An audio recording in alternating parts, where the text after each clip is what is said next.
Hello, bonjour à toi et bienvenue dans ce 14e jour de notre calendrier de l'Avent 2025. Notre podcast, les 24 leviers d'une vie transformée, 24 leviers pour transformer ta vie. Nous voici donc à 10 jours de la fin de notre programme et à la fin de la deuxième semaine justement de ce programme. Cette semaine, nous avons parlé de connexion, donc de relation. Nous avons abordé la question de l'écoute, comment fixer des limites saines, pardonner et se pardonner, comment être vulnérable. Aujourd'hui, nous abordons quelque chose qui est au cœur de toutes les relations, de toutes les interactions. La communication. Je suis Marie-Claire Evalier-Abon, coach, auteur, RH. Et aujourd'hui, je ne vais pas te parler de techniques de communication, d'astuces pour bien parler. Nous allons plutôt parler de communication authentique. Cette communication qui nous permet de créer des ponts avec les autres, de dire la vérité avec compassion, celle-là qui nous permet d'être pleinement soi, d'exprimer la vérité de ce que l'on est, de ce que l'on pense, de ce que l'on ressent, tout en respectant profondément l'autre. L'idée, c'est donc de dire ce que nous pensons et de penser ce que nous disons. Imagine que tu es avec un groupe d'amis et l'un d'entre eux dit « Alors, vous venez à mon anniversaire samedi ?» Tout le monde dit « Oui, oui, oui, bien sûr. » Et toi aussi, tu réponds « Oui, bien sûr, avec plaisir. » Alors qu'au fond de toi, tu ne voulais pas y aller. Tu es épuisé. Tu as besoin de te reposer. L'idée même de cette soirée te pèse. Alors, pourquoi est-ce que tu dis oui? Par politesse? Pour ne pas décevoir? Pour éviter un moment inconfortable? Pour être gentil? Et puis le samedi arrive et tu te forces à y aller. Tu es physiquement là, mais tu passes ton temps à regarder ta montre, à attendre que le temps passe, que ça se termine. Et ton ami sent bien que tu es ailleurs et il te le demande. Et toi, tu rajoutes une couche de mensonge et tu réponds « Oui, oui, oui, tout va bien. Je suis juste un peu fatiguée. » Tu as été faux 2 fois. Une fois en disant « Oui » quand tu pensais « non » et une deuxième fois en prétendant que tout va bien alors que tu fermes les yeux étant debout. Tu rêves d'être ailleurs. Le pire, c'est qu'en fait, ton ami ne profite pas de ta présence et toi, tu ne profites pas du repos dont tu as besoin. Donc, aucun de vous deux n'obtient ce qu'il veut, ce dont il a besoin. Tout ça parce que tu as peur de communiquer la vérité, ta vérité. Combien de fois as-tu fait ça dans ta vie? Combien de fois dis-tu des choses que tu ne penses pas? Combien de fois caches-tu ce que tu ressens véritablement? Incontable, je suis sûre. Et avant donc de nous aventurer à dire que nous allons construire une communication plus vraie, plus authentique, il est important pour nous de comprendre ce que cela nous coûte de communiquer d'une manière fausse, d'une manière inauthentique. On nous a appris à être poli plutôt qu'honnête, à être gentil au lieu d'être vrai, à éviter le conflit au lieu d'exprimer la vérité. On a appris par cœur à dire que ça va quand ça ne va pas. À dire aux autres, non, ne dis pas ça, tu vas le blesser. Ce n'est pas grave, laisse tomber. Souris et fais comme si de rien n'était. Ne crée pas de vagues, ne fais pas de vagues, laisse couler. Et petit à petit, on a construit des couches et des couches de fausseté derrière lesquelles on se cache. On a donc appris à dire oui quand on pensait non, à sourire quand on a envie de hurler, à dire ça va quand on voudrait dire non, ça ne va pas, à se taire quand on voudrait parler et à parler alors qu'on voudrait se taire. On porte donc des masques, on joue des rôles. On dit aux autres ce qu'on pense qu'ils voudraient entendre ou effectivement ce qu'ils veulent entendre au lieu de ce que nous pensons, de ce que nous ressentons, qui nous sommes. Et quel en est le résultat? On accumule des relations superficielles, des relations neutres, des relations toxiques, parfois, des malentendus constants, des ressentiments qui s'accumulent, des non-dits qui empoisonnent nos relations. On a même le sentiment d'être incompris alors qu'on n'a pas donné à l'autre la possibilité de nous comprendre. On ressent une fatigue constante parce qu'on est constamment en train de jouer un rôle. Et dans tout ça, tu te sens seul, même quand tu es entouré de gens, parce que personne ne te connaît vraiment. Personne ne sait vraiment qui tu es. Personne ne te voit réellement. Et comment le pourrait-il? Tu ne leur montres jamais qui tu es. Une communication fausse crée de la distance et nous sépare des autres, nous isole et nous épuise. Et le plus triste, c'est que souvent on se dit qu'on fait ça par gentillesse, pour protéger les autres, pour ne pas être un poids, alors qu'en réalité, on essaye de se protéger soi-même.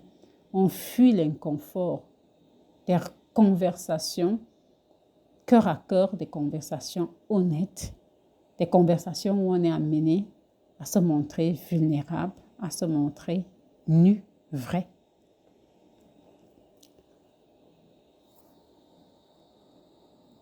La deuxième chose pour nous, pour construire, développer une communication plus vraie, plus authentique, c'est de comprendre les fondements même de cette communication, car elle repose sur des piliers. Je vais t'en présenter 3 ici.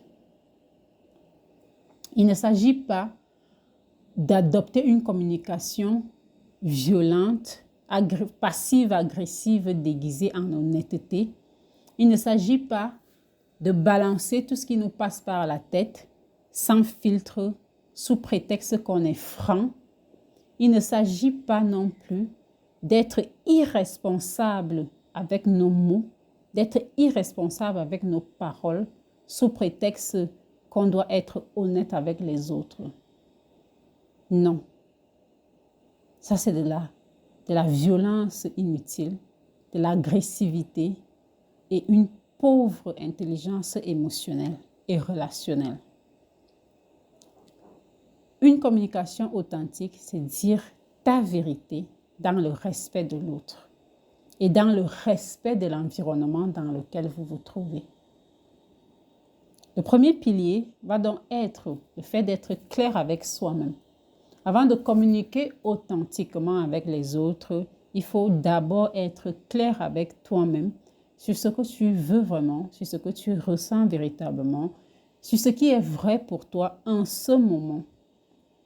Pas ce que tu penses que les autres attendent de toi, pas ce que tu devrais ressentir, pas ce que les autres attendent de toi que tu ressentes, ce que toi tu ressens, ce que toi tu veux, qui tu es. Cette clarté intérieure est la base en fait. Sans être clair avec toi-même, tu ne peux pas dire à l'autre qui tu es, ce que tu veux, ce que tu ressens. ce que tu penses, si tu ne sais pas toi-même ce que c'est. Le deuxième pilier, c'est le courage de se montrer vulnérable. Oui, communiquer de manière authentique demande du courage. Ça ne veut pas dire que tu n'as pas peur. Ça veut dire que tu as le courage de dire, de te montrer vulnérable, même quand tu as peur. Et ça demande du courage. De pouvoir dire je me sens blessé plutôt que tu m'as blessé ou d'attaquer l'autre. De pouvoir dire j'ai peur plutôt que de se mettre en colère ou de fuir.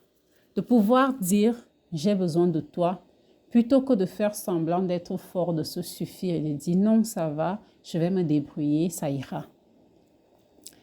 De pouvoir dire non, je ne peux pas venir à ta fête, j'ai besoin de me reposer, plutôt que d'inventer une excuse ou alors de s'y pointer alors qu'on voudrait être ailleurs.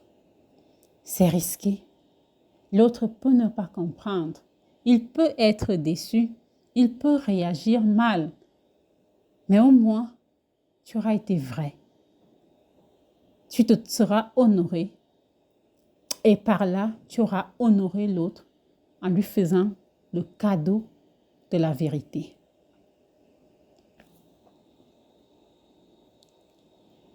Il y a quelques mois, j'étais en déplacement, j'étais en mission dans un autre pays. Et le dernier jour, la veille du dernier jour de ma mission, on m'a invité à un dîner. C'était le dernier jour de la mission. Mais c'était aussi le dernier jour d'un tridium, d'un jeûne de 3 jours que je faisais. Et j'ai réfléchi. J'ai failli dire oui. J'ai même dit oui, je pense que j'ai d'abord dit oui. Mais après, j'ai réfléchi. Et puis, je suis revenue et puis j'ai dit, je ne pourrai pas. Sauf si le repas se tient après telle heure. Parce que avant cette heure-là, je n'aurais pas terminé mon jeûne. Il m'a fallu beaucoup de courage déjà pour reconnaître ça, parce qu'on ne parle pas de nos pratiques spirituelles ou religieuses avec les gens que tu viens à peine de rencontrer.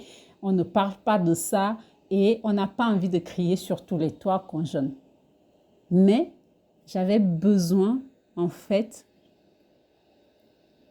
de dire la vérité au lieu de sortir une excuse ou un mensonge ou d'arrêter mon jeûne juste pour ne pas avoir à dire aux autres que je jeûne. Ça demande du courage. Ça demande également de l'humilité. La vérité, c'est que la plupart du temps, quand tu es vrai, les autres le comprennent et ils t'accueillent et ils te respectent pour ça. Même s'ils sont déçus, ils préfèrent que tu aies dit la vérité. Et ça crée des relations, ça crée un certain respect mutuel et ça offre aux autres la possibilité de mieux te connaître et de te comprendre. Le troisième pilier, c'est la compassion dans l'expression de soi. Être authentique ne veut pas dire être brutal, être grossier, être agressif. Tu peux dire la vérité sans détruire l'autre, sans piétiner l'autre, sans humilier l'autre. Communiquer de manière authentique, c'est trouver cet équilibre délicat entre l'honnêteté et la bienveillance, entre le fait d'être clair dans ce qu'on veut exprimer et de faire preuve de compassion envers la personne qui va le recevoir, entre être ferme et faire preuve de douceur envers l'autre. Communiquer de manière authentique, ce n'est pas « ta fête ne m'intéresse pas, je trouve tes amis ennuyeux ». Ce n'est pas non plus « pourquoi est-ce que je viendrai à ta fête ?» je préfère dormir parce que je me sens fatiguée. Non, ce n'est pas ça. C'est plutôt, je ne vais pas pouvoir venir samedi. J'ai vraiment besoin d'une soirée tranquille pour me recharger, pour recharger mes batteries, pour me reposer. J'espère que tu comprendras et qu'on pourra rattraper ça une autre fois. Tu dis la vérité, tu dis ta vérité, mais tu l'as dit de manière à honorer l'autre par la même occasion. Maintenant, une chose que tu peux utiliser dans ta communication, et là, je vais partager un outil que tu connais certainement. Ce sont les 4 composantes de la communication non violente, ce qu'on appelle la CNV. C'est un outil puissant qui a été développé par Marshall Rosenberg et il te permet premièrement d'observer sans juger. Au lieu de dire tu es toujours en retard, tu te fiches de moi, ce qui est faux parce que personne ne peut être toujours en retard. Dis, j'ai remarqué que tu es arrivé 30 minutes après l'heure prévue les 3 dernières fois qu'on devait se voir. Décris les faits, ne les interprète pas. C'est très important parce que dès que tu juges, l'autre se met en mode défense. Le deuxième niveau, après l'observation sans jugement, c'est d'exprimer ton ressenti.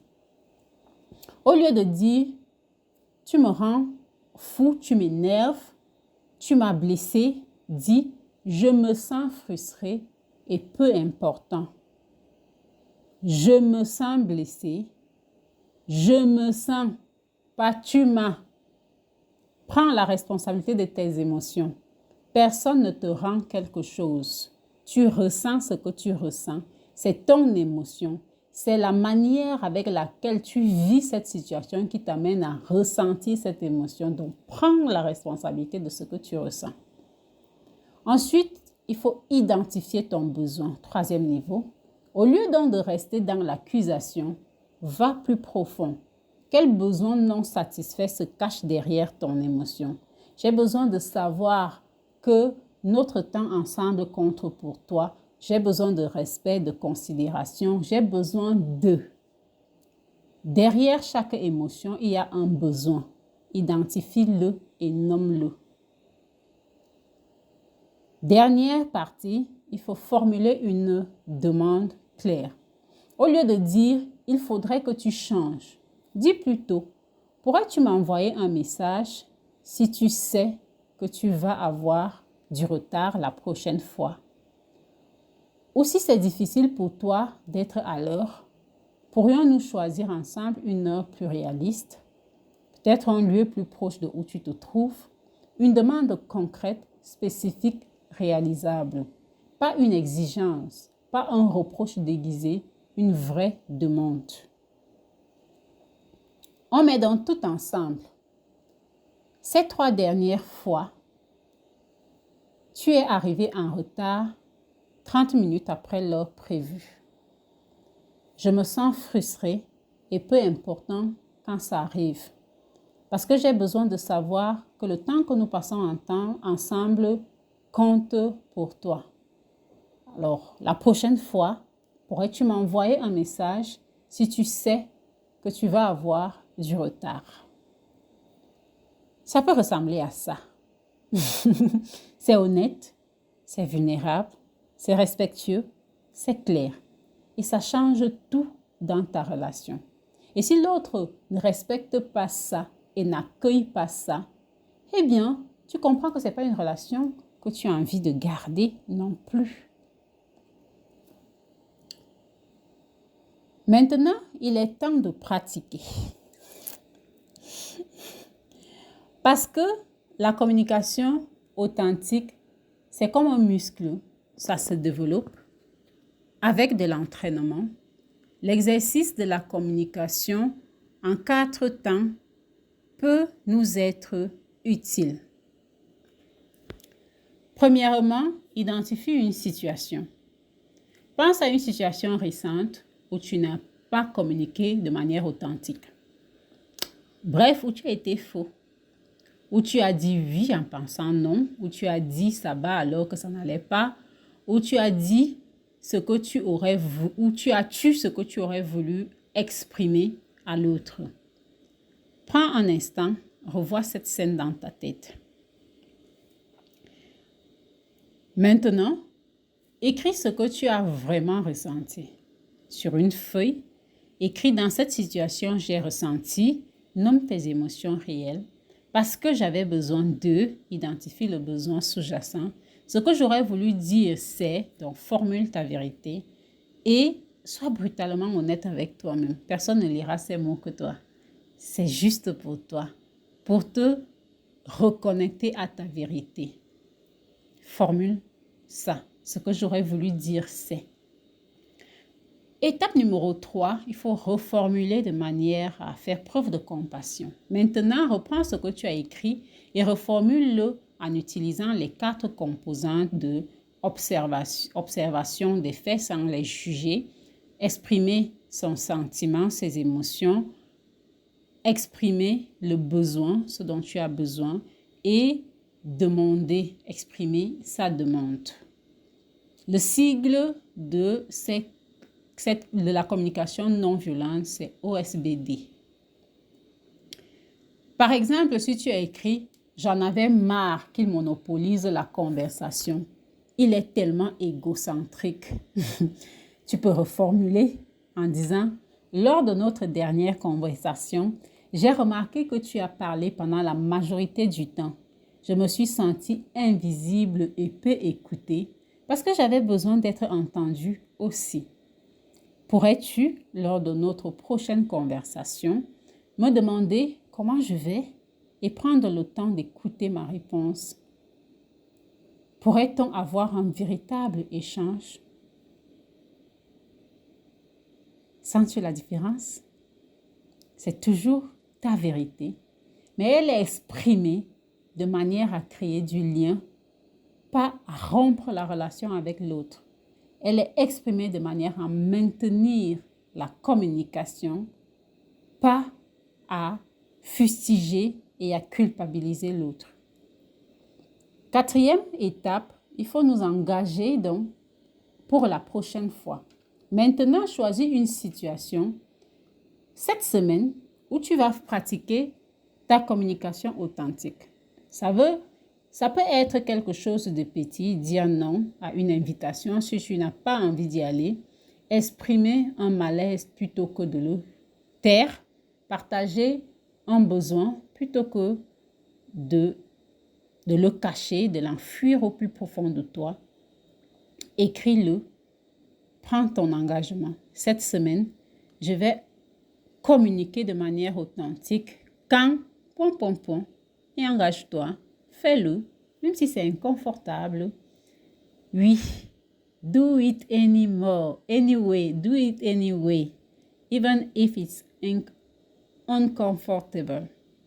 Même si c'est inconfortable, fais-le de toute façon. Fais-le quand même si tu as peur. Parce que c'est en pratiquant que tu vas développer cette compétence. Et souviens-toi, l'authenticité, ce n'est pas de l'agressivité. Ce n'est pas un manque de respect. Et ce n'est pas quelque chose que tu vas maîtriser aujourd'hui. C'est quelque chose, c'est un processus. C'est quelque chose que tu mets en pratique. Tu vas parfois retomber dans tes vieilles habitudes, nous le faisons tous. Tu vas parfois être maladroit, c'est normal. Ce qui compte, c'est d'essayer. Et parfois, il y a des personnes à qui tu vas dire ça va alors que ça ne va pas. Tout simplement parce que peut-être la relation que tu as ou que tu veux avoir avec cette personne n'entraîne pas que tu lui partages ta vérité. Et dans ce cas, tu le fais de manière consciente. Tu le fais en sachant que c'est parce que votre relation n'est pas une relation propice à ce genre de rapport, à ce genre de communication. Et maintenant, notre intention du jour. Aujourd'hui, je choisis de dire ce que je pense et de penser ce que je dis. Aujourd'hui, je choisis de dire ce que je pense et de penser ce que je dis. Et donc, chaque fois que tu es sur le point de dire quelque chose que tu ne penses pas vraiment, pause, respire et demande-toi, qu'est-ce qui est vrai pour moi là, maintenant? Est-ce que la personne qui est devant moi est une personne avec qui je peux l'exprimer? Et comment est-ce que je peux l'exprimer d'une bonne manière? Et rappelle-toi de ton cycle, de ton sigle OSBS. Observation, sentiment, besoin, demande. OSBD. Autant pour moi. Aujourd'hui, je choisis de dire ce que je pense et de penser ce que je dis. Pratique, pratique, pratique.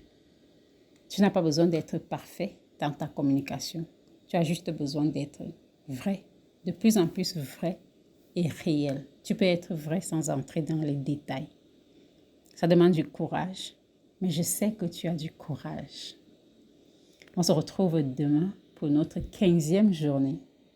D'ici là, prends bien soin de toi et surtout, souris car tu es extraordinaire.